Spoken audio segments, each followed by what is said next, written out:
Buenas tardes a todos y bienvenidos a esta charla en directo con Samantha Villar, que nos va a presentar hoy su libro La carga mental femenina. Muy buenas tardes, Samantha. Gracias por estar aquí con nosotros. ¿Qué tal? Pocas presentaciones hacen falta, en realidad, por vuestros comentarios que ya hemos visto, que os pedíamos que nos dejarais preguntas estos días. En Facebook todos la conocéis por su trabajo periodístico, sus programas, 21 días, Conexión con Samantha, 9 meses con Samantha, La vida con Samantha. Algunos habéis hecho hincapié, ha sido muy interesante, en cómo sus programas y experiencias nos han mostrado lo importante que es el meterse en los pies del otro, ¿no? El de aprender de los demás. Por ejemplo, Esmeralda Oterino Losada, que te ha seguido por la tele, te agradece también la reflexión que has hecho en varias ocasiones sobre la maternidad y esta parte no tan bonita que a veces tiene, ¿no? Dice gracias por esa reflexión. No, gracias a ella por valorarla. Que no todo el mundo la valora de igual, ya lo sabemos. Lo que nos lleva un poco a hablar de tu novela, en realidad, que tiene una parte muy relacionada.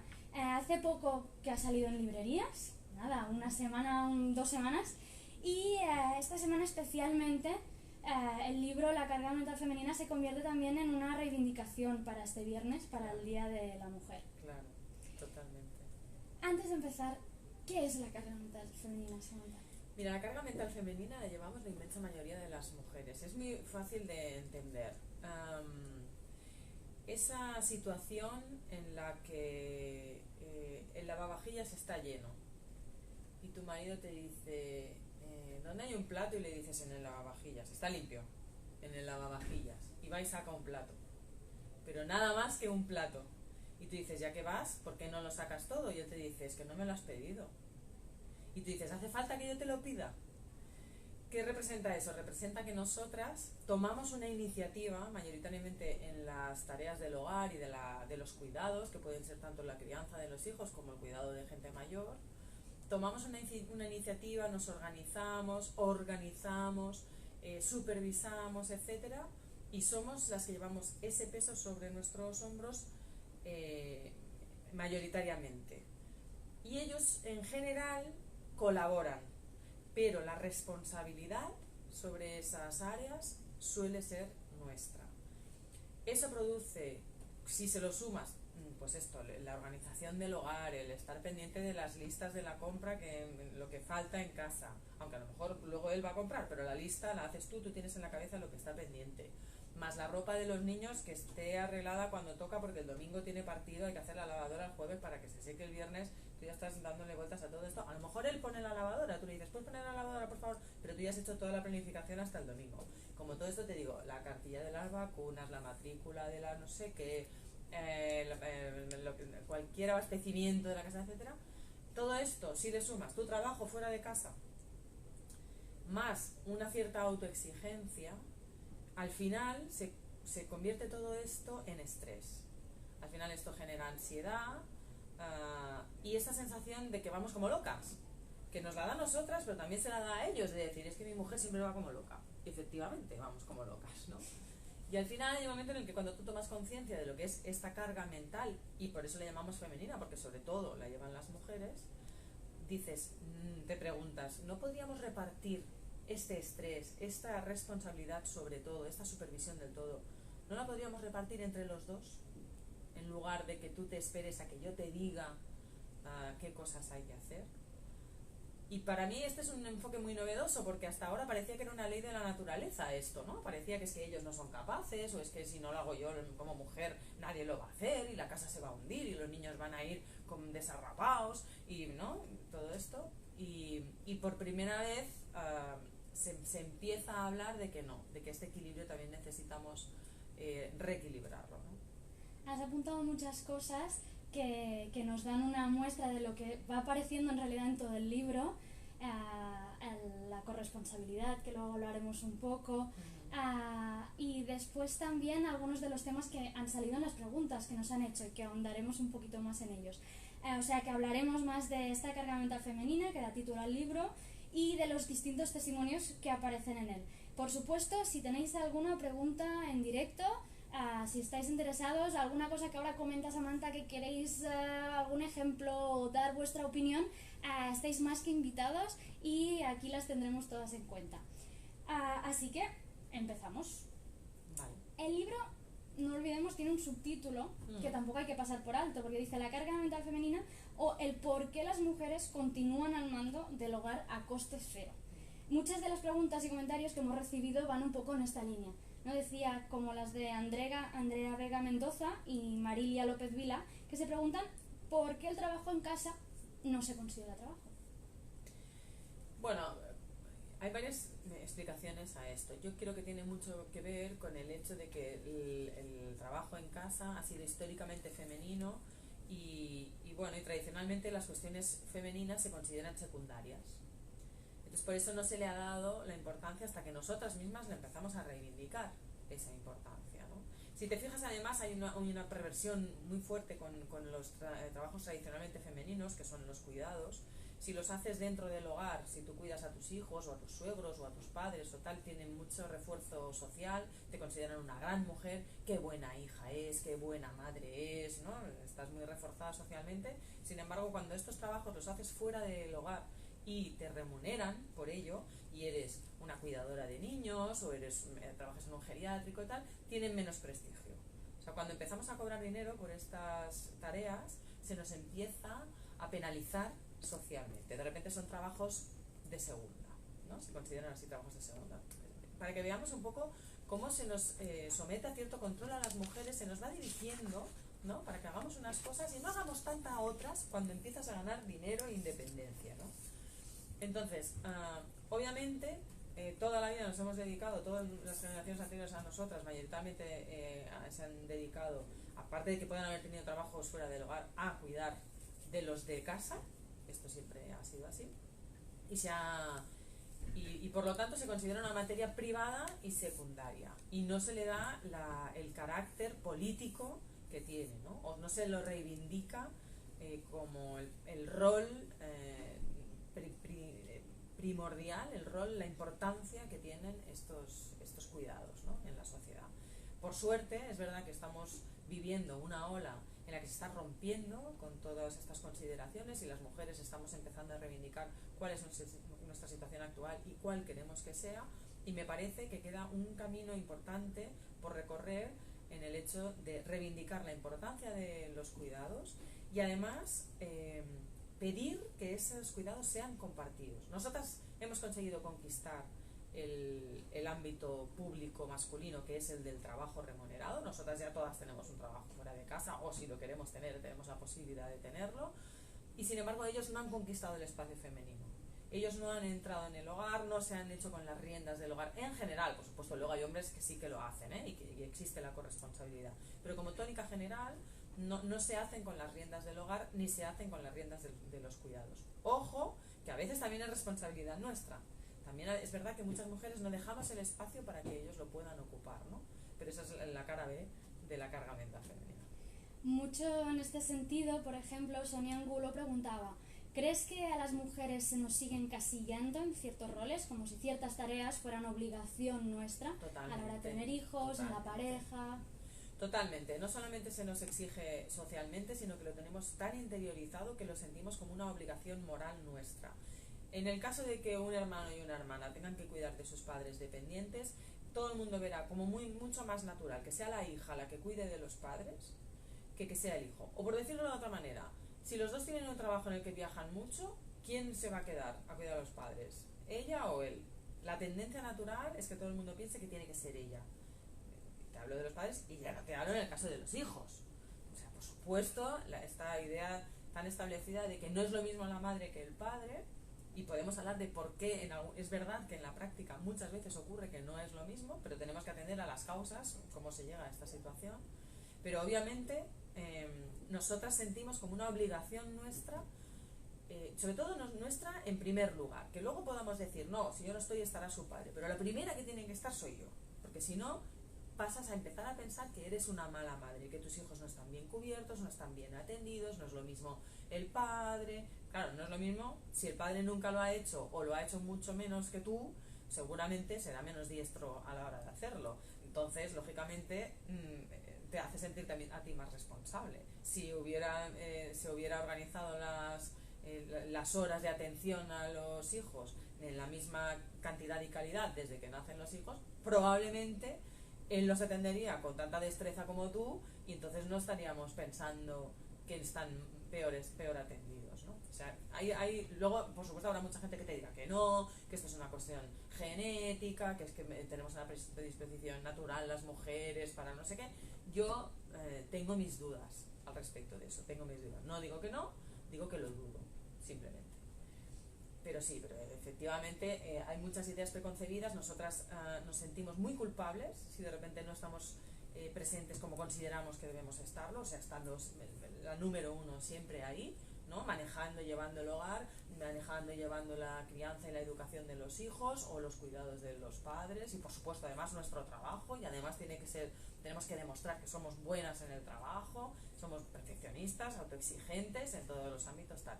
Y luego ya vienen los problemas de ansiedad, insomnio, depresiones, somatizaciones, trastornos gástricos, trastornos del sueño, ¿qué me pasa? No estoy feliz con mi vida, lo tengo todo, tengo hijos, tengo marido, tengo trabajo, y no estoy feliz. ¿Cómo vas a estar feliz si estás desquiciado? Que este es precisamente uno de los capítulos, uno de los tomos del libro que habla precisamente de estas consecuencias de esta carga mental, donde están todas estas que acabas de enumerar ahora. Claro, y hablamos con cualquiera de nuestro entorno y todas tienen esta sensación de es que si yo no lo hago, no lo hace nadie. Y esta es una sensación que te genera mucho estrés. O sea, realmente recae sobre ti en soledad una responsabilidad muy alta que dices, bueno, si solamente estás en pareja sin hijos y estás en casa, bueno, pues puedes llevar más o menos la casa y puedes llevar un trabajo, no es tan agobiante. Pero a la que entran los hijos en juego o a la que le entran los padres porque tienes que cuidarlos, de repente tienes ya mucho más trabajo, ¿no? Y hay un momento en el que tienes la sensación de que no llegas a todo, ¿no? Y muchas mujeres se autocuestionan. ¿Será culpa mía que yo no estoy al nivel?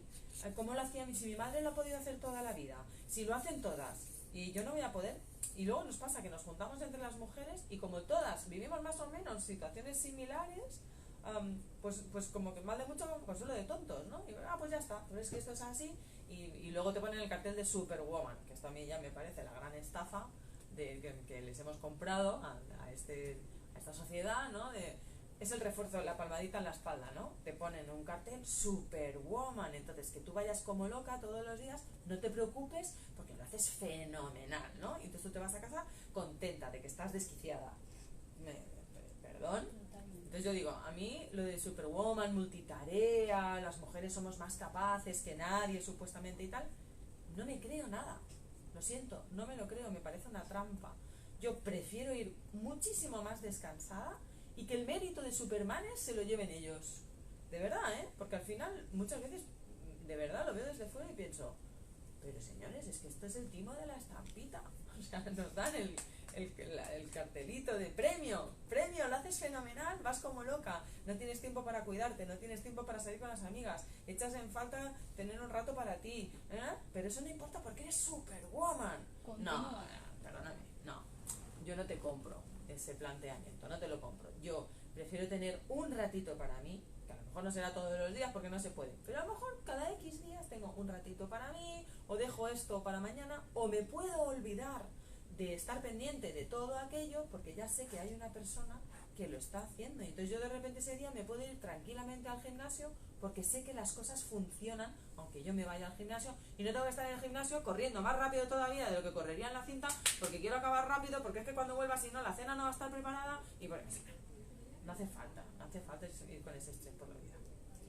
Hablemos un momento de conciliación. Tú tienes uno de los capítulos del libro es La conciliación no existe. Sí, no existe. Sergio nos ha escrito, es una de las preguntas que nos han llegado ahora en directo, que Sergio está siguiendo ahora la charla que tenemos y dice, en las empresas está muy mal visto que sea un hombre el que se pide la reducción de jornada para cuidar de un menor. ¿Qué opinas sobre esto? Estoy totalmente de acuerdo y este es uno de los grandes problemas, porque de la misma manera que a nosotras se nos refuerza socialmente que estemos al cargo de todos estos cuidados y organización y que asumamos esa carga, a los hombres se les penaliza, efectivamente. O sea, si un hombre empieza a llegar tarde al trabajo por las mañanas porque tiene que llevar a los niños al colegio, o empieza a salir antes porque los tiene que recoger, o el día que tienen fiebre los niños se ausenta él de su puesto de trabajo, antes o después alguien le va a decir, pero esto no lo hace tu mujer, y como que le va a juzgar. efectivamente a ellos les estamos penalizando socialmente que entren en este territorio femenino.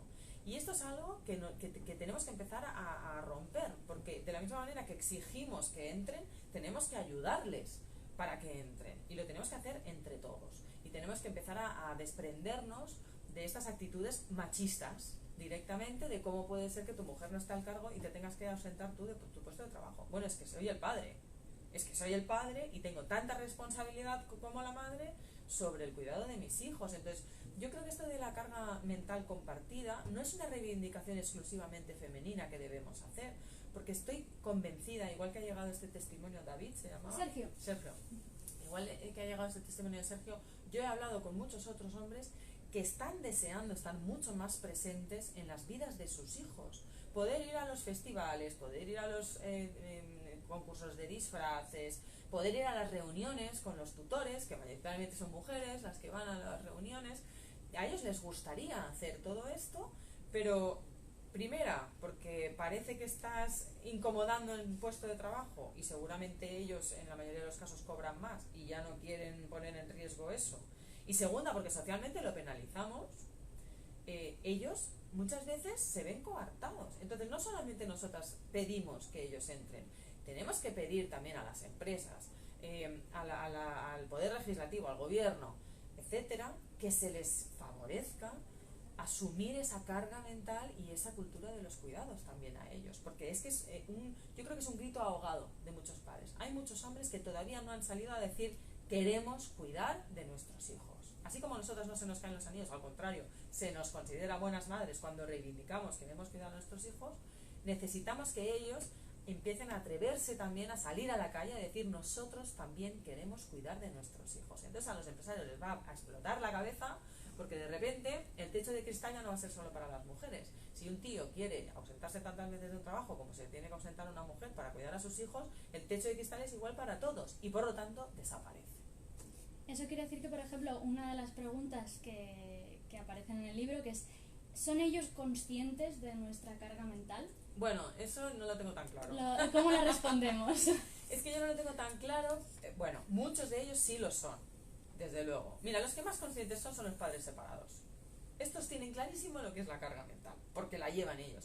Y a esto iba un poco con mi respuesta. Todos, da igual que seas una mujer o un hombre, para tomar conciencia realmente de qué significa una carga, tienes que llevarla encima. Todos sabemos lo que significa una cuchara cuando te pasas 15 días de viaje por ahí de mochilera y no llevas cuchara. Bueno, esto ha sido una experiencia mía propia, que yo iba a tirar por cualquier lado y comía de salchichas de Frankfurt y sopas de sobre. Y yo no tenía una cuchara, y ese día tomé conciencia de la importancia de una cuchara, ¿no? Cosas de estas se pueden aplicar a cualquier situación de la vida. Tú no tomas conciencia real de una situación, lo de que no es lo mismo contarlo que vivirlo, ¿no? O sea, cuando vives una situación es cuando dices: wow, no me había dado cuenta de que esto era así, ¿no? Se han hecho experimentos sociales de este tipo, de ellas apuntando en el móvil lo que tienen que hacer, las tareas pendientes para mañana, y ellos también durante una semana. Y al final de la semana se intercambian los teléfonos y ellos empiezan a leer los que tienen ellas y viceversa. Y ellos tienen: pues tengo que quedar con los amigos, tengo que ir a ver el fútbol, hay que reparar una bici, la mía, no la de la, ¿sabes? Tal. Y ellas tengo que hacer la compra, poner 3 lavadoras, un poco más para todos, ¿no? Yo sí que creo que falta mucha que ellos se encuentren con esa carga directamente, que nosotras nos tomemos unas vacaciones o una huelga de brazos caídos, o decir: cariño, durante una semana yo no voy a hacer nada, yo te ayudo, durante una semana te ayudo yo, simplemente, venga, ponte las pilas. Y que de repente ellos digan: uff, pues hombre, yo lo veía en ti, pero ahora que lo hago yo, soy mucho más consciente de lo que lleváis vosotras encima. Aquí quizá hay una de las soluciones o consejos que nos pedía Jessica, que también nos ha escrito ahora en directo, que nos decía, ¿no? El libro habla de la situación, pero dice, habla también de solución o consejos. Claro.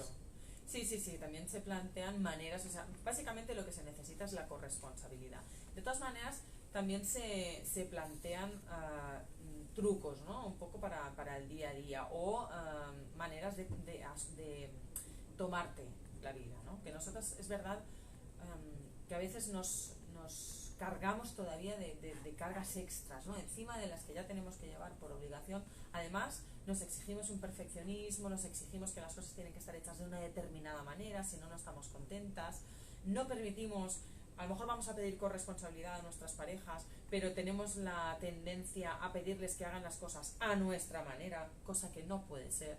Si yo decido delegar determinadas tareas del hogar, tengo que asumir que esa persona va a ejecutar su responsabilidad y la va a llevar a cabo de una manera diferente, que no necesariamente tiene que ser peor que la mía, ¿no? Entonces, ojo, porque muchas mujeres no van a querer ceder. Al final esto es ceder un espacio de poder también. Vas como loca, pero al fin y al cabo las cosas se hacen como tú quieres. Y en esto de descansar un poco más, vas a tener que ceder ese territorio de protagonismo y de poder. Y hay muchas que no van a querer. Pero bueno, las que sí que queremos, ¿no? O que hemos querido, pues esa capacidad de delegar en ellos y darles esa libertad para que ellos hagan y deshagan a su modo. Que de todos modos esto no significa que tú no puedas opinar al respecto. Nos sentamos, hablamos las cosas, las negociamos, ¿no? Se necesita mucha comunicación y esta es una de las claves, ¿no? Comunicación, corresponsabilidad, quizás trucos. Yo, por ejemplo, para mí es algo que de lo que tomé conciencia muy rápidamente es de que necesito dejar el móvil, porque esto me ayuda también a descansar un poco más. Necesitas hacer un poco de hueco para ti, negociar esto también con tu pareja, en qué momentos me puedo yo desvincular de ti, de los niños, y yo sé que pues los miércoles son para mí, como por ejemplo, ¿no? O a lo mejor utilizar aplicaciones compartidas, este es un truco, ¿no?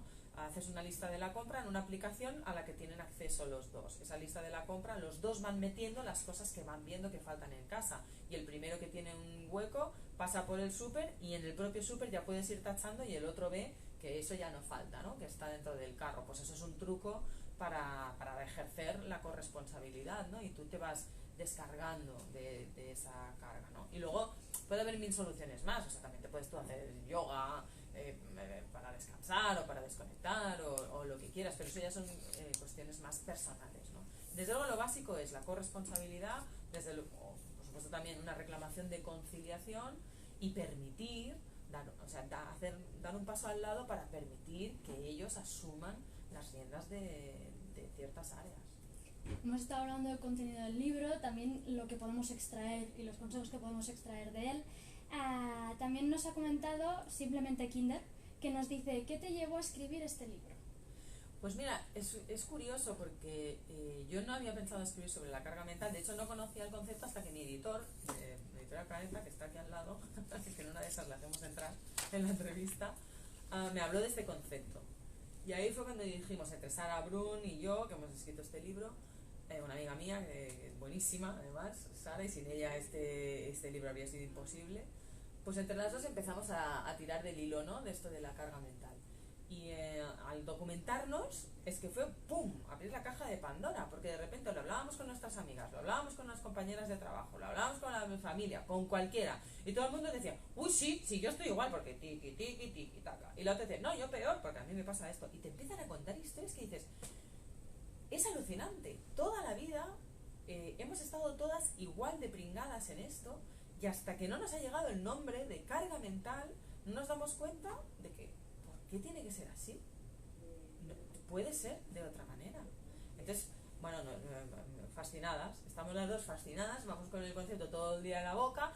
Hija, te llamo, nos llamamos constantemente porque ya está en Navarra y yo estoy aquí. Sara, Cari, la carga mental de hoy, mira, te cuento, tiki, tiki, tiki. La otra me llama, la carga mental es y bueno, estamos fascinadas con esto y maravilladas con la idea de que yo creo que somos la última generación que va a sufrir esto. Estoy convencida. Quizá el empezar a hablar de ello es una manera de concienciarse, ¿no? De ponerle nombre y de ver que realmente existe. Sin duda, sin duda. Es que si no detectas que esto tiene un nombre, cuando tiene un nombre se convierte en un concepto, ¿no? En común. Y entonces, y sobre todo le das un nombre a una realidad. Y de repente dices, ups, vale, esta es una realidad. Y a partir de ahí, si ya ves la realidad, puedes modificarla. Claro, hasta ahora ni siquiera sabíamos que esto era una realidad. No sé cómo decirte, no nos habíamos parado a decir, uy, pues es verdad, pues sí. Sobre todo vamos nosotras siempre más estresadas que ellos. ¿Y por qué tiene que ser así? O sea, la obviedad de la naturaleza, ¿no? ¿Por qué la manzana cae hacia abajo y no cae hacia arriba, ¿no? Y es muy difícil llegarte a hacer estas preguntas porque como está tan normalizado desde siempre, parece que es lo natural, hasta que de repente dices, no, esto se llama carga mental, y el nombre yo creo que es muy acertado porque te hace quererlo rechazar, ¿no? Cuando lo ves como carga mental dices, quítame esa carga mental, lo primero, ¿no? Si te dicen Superwoman, dices, no, yo quiero ser Superwoman. Por eso yo digo, no, Superwoman no, carga mental. Tenemos una pregunta de la página de fans de Samantha Villar que nos dice: Ay, qué mona, Daniela, seguro. ¿hay carga mental sin hijos? Sí, lo que pasa es que es más llevadera. Yo he hablado también con muchas parejas sin hijos, la típica, anécdotas del día a día, ¿no? Que van surgiendo. Una compañera de trabajo viene un día y me dice, me vas a tener que regalar un libro para mi marido. ¿Por qué? Dice, porque llevan las mantas 15 días en la butaca y es que se tienen que guardar en el armario. Y al cabo de 15 días le he dicho, bueno, ¿cuándo vas a guardar las mantas en el armario? ¿Y qué me ha respondido él? Es que no me las has pedido.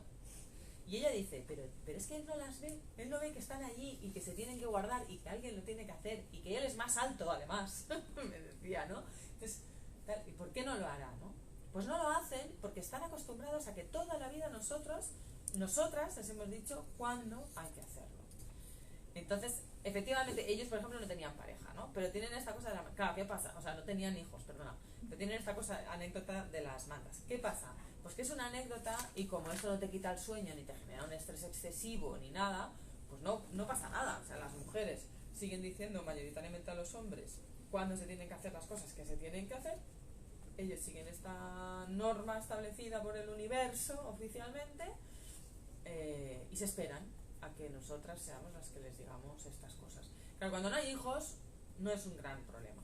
El problema es que esta dinámica está ya establecida así y cuando llegan las cargas de los cuidados, que esas son cargas mucho más arduas porque son 24 horas al día, se suma o se circunscriben en esta dinámica de que ella es la que generalmente va a estar pendiente de todo y me va a decir lo que tengo que hacer. Y ahí es donde esa realidad a nosotras nos desborda. Ahí es donde decimos, ya no llego a todo. Entonces, ahora recibíamos una pregunta de Alma Tetris que nos decía hasta qué punto esta carga mental entonces nos puede afectar a la salud.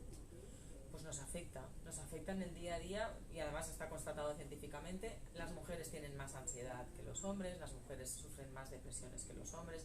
¿Esto es porque los estrógenos? No.